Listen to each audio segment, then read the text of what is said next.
Hello guys, welcome back to my channel. আমার চ্যানেলে তোমাদের সবাইকে স্বাগতম। তোমরা সবাই কেমন আছো? আশা করছি খুব ভালোই রয়েছো। আজকে আমরা কল্কি অবতার সম্পর্কে জানব।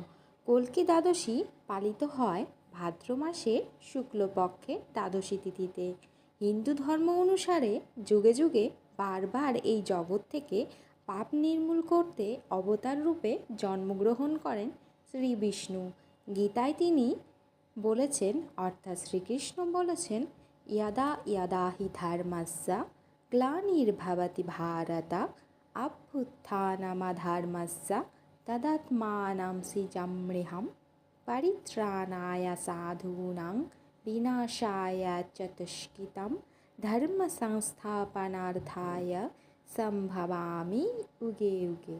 অর্থাৎ এই জগৎ তখনই পাপের ভারে